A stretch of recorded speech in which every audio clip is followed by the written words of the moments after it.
Buenas noches. Estoy aquí para contarles otra de mis aventuras, pero antes de comenzar, no olvides darle al botón de suscribirte para no perderte ninguna de mis historias. Me gustaría saber de dónde son, y a qué hora me escuchan. Comenzamos. Hoy quiero contaros la historia de La Llorona. La noche había caído sobre Xochimanco con la lentitud de una maldición. Las sombras parecían extenderse más de lo habitual, cubriendo las calles empedradas, los tejados húmedos, los árboles que crujían con el viento. En el cielo no había estrellas, solo una luna pálida que parecía enferma. El río, el viejo río que atravesaba el pueblo desde antes de que existieran las casas, murmuraba algo que no era del todo natural.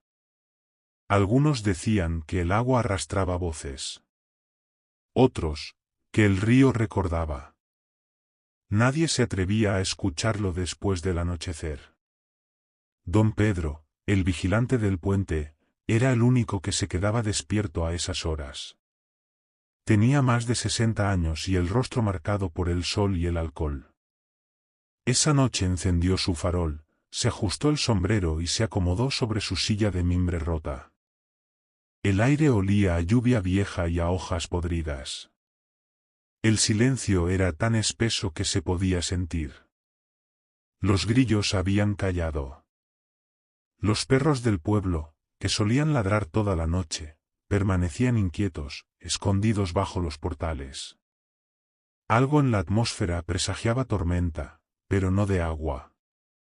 El viejo soltó un suspiro largo. Había escuchado las historias toda su vida, pero jamás había visto nada. Puras habladas, se decía a sí mismo, aunque, en el fondo, nunca se quedaba del todo tranquilo. Porque todos en Xochimanco sabían que, una vez cada cierto tiempo, el río reclamaba a alguien. Pasada la medianoche, una ráfaga de viento cruzó el puente y apagó el farol por un instante. Don Pedro lo encendió de nuevo, murmurando una maldición. Fue entonces cuando escuchó un sollozo. No era claro. Era tenue, como un lamento lejano que viajaba con el aire. Miró a su alrededor. Nada. El río seguía corriendo lento, pero ahora el sonido del agua parecía mezclarse con otro ritmo, con otro pulso. ¡Ay, mis hijos! La voz era de mujer. Débil, pero cargada de dolor. Don Pedro se levantó de golpe, sintiendo como el frío le subía por las piernas. Alumbró con el farol hacia el cauce. El haz de luz temblaba en su mano. ¿Quién anda ahí?, gritó con tono áspero. Solo el eco respondió. Pero el llanto continuó, más cerca. ¡Ay, mis hijos, mis hijos! El aire se volvió helado, y el corazón de don Pedro comenzó a latir con una fuerza que le dolía. Entonces la vio. Una figura blanca emergió entre la neblina del río. No caminaba, flotaba. Su vestido, empapado y roto, se movía como humo. El cabello largo cubría casi por completo su rostro. Y, sin embargo, el viejo pudo sentir su mirada, una mirada que pesaba, que dolía. ¿Has visto a mis hijos?, preguntó ella, con voz quebrada. Don Pedro quiso rezar, pero las palabras se le atoraron. Dio un paso atrás, tropezó con una piedra, y el farol cayó, rodando hasta el agua. La luz se apagó. Solo quedó la luna y el reflejo blanco de aquella mujer. El llanto se convirtió en un grito. Agudo. Inhumano.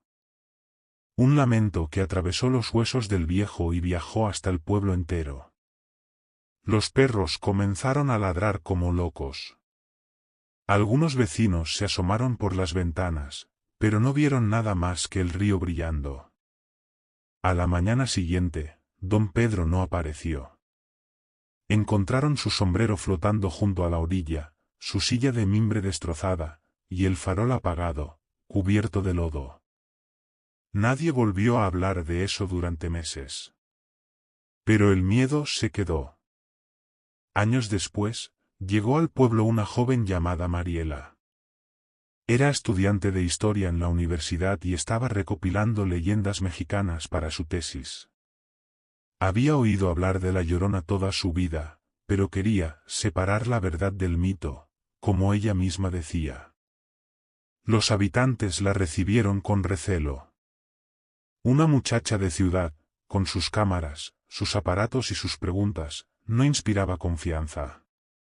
Aun así, algunos le contaron lo que sabían. Le hablaron de don Pedro, del llanto, de los niños que alguna vez se ahogaron en ese mismo río. Mariela escuchaba, tomaba notas y grababa todo. Pero no creía una sola palabra. Historias para mantener a la gente encerrada, decía con una sonrisa. Lo que no entendía era que en Xochimanco las historias no se contaban, se sobrevivían. La joven decidió pasar una semana completa en el pueblo. El tercer día, visitó el río. El agua bajaba tranquila, y la neblina del amanecer le dio un aspecto casi místico. Se sentó junto al puente, colocó su grabadora y dejó que el sonido del agua llenara el silencio. Cuando volvió a escuchar la grabación, más tarde en su habitación, notó algo. Entre el murmullo del agua, se escuchaba algo más. Un gemido. Breve, casi imperceptible. Lo reprodujo una y otra vez, convencida de que era un fallo técnico. Pero no. La voz estaba ahí. Esa noche, los ancianos la visitaron. Le advirtieron que no siguiera con su investigación. El río no olvida, le dijo uno de ellos. Y a los que no creen, les enseña. Mariela sonrió y los despidió amablemente. En su mente, ya tenía decidido el siguiente paso. El sábado, justo a las 11:30 de la noche, bajó sola al puente con su linterna, su cámara y la grabadora encendida.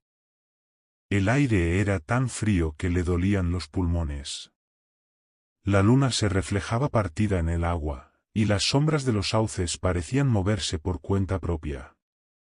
Registro número 7, dijo frente a la cámara. Experimento final. Si existe algún fenómeno en este lugar, debería manifestarse ahora. Esperó. Minutos. Largos minutos. El silencio era casi absoluto, roto solo por el agua que golpeaba suavemente las piedras. Mariela miró al cielo y sonrió. Nada. Solo superstición. Entonces, el viento se levantó. No como una brisa, sino como un golpe seco que le arrebató el aliento. La linterna titiló, la cámara se sacudió, y en el río comenzó a formarse una especie de niebla espesa. El llanto apareció. Al principio era un lamento bajo, ahogado. Luego, más claro, más humano. ¡Ay, mis hijos! La voz venía del agua. Mariela se quedó inmóvil. La cámara seguía grabando, pero la pantalla parpadeaba. ¿Quién está ahí?, preguntó, sin lograr que su voz sonara firme. Una figura se levantó del río. Vestida de blanco, con el rostro cubierto por un velo mojado, la mujer se deslizó hacia la orilla. Su llanto era tan real que parecía llenar el aire. Mariela retrocedió, tropezando con una piedra, pero no apartó la vista. ¿Has visto a mis hijos?, preguntó la aparición. Mariela sintió un escalofrío recorrerle la columna. La cámara cayó al suelo, grabando solo la oscuridad. La joven quiso correr, pero algo la detuvo, un olor. Un olor dulce, antiguo, como de flores marchitas y agua estancada. El grito llegó entonces. No un grito humano. Un alarido que hizo vibrar el aire, que rompió el silencio de todo el valle. Los pájaros huyeron de los árboles, los perros comenzaron a aullar, y la linterna de Mariela se apagó para siempre. A la mañana siguiente, solo encontraron la cámara, aún encendida, grabando el amanecer. En la cinta, el río. En el audio, el llanto.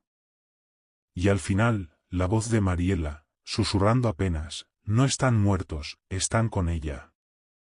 Nadie volvió a verla. Algunos dicen que el río se la tragó. Otros, que su espíritu se unió al de la Llorona, condenada a llorar por los hijos que no eran suyos. Con el paso de los años, el pueblo quedó casi abandonado.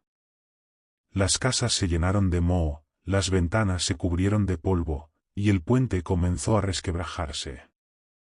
Pero el río seguía ahí. Murmurando. Esperando. Los pocos que aún viven cerca aseguran que en noches sin luna se escuchan dos voces llorando. Una más joven, una más vieja. Ambas lamentándose entre la bruma. «Ay, mis hijos», dice una. «No debí venir», responde la otra. Y así, el eco del dolor se repite una y otra vez, atrapado entre el agua y la noche, como si el río guardara sus propias almas. Cuentan que si te acercas demasiado al puente, el aire se vuelve más pesado. Que el agua parece detenerse. Que una sombra blanca te observa desde la orilla.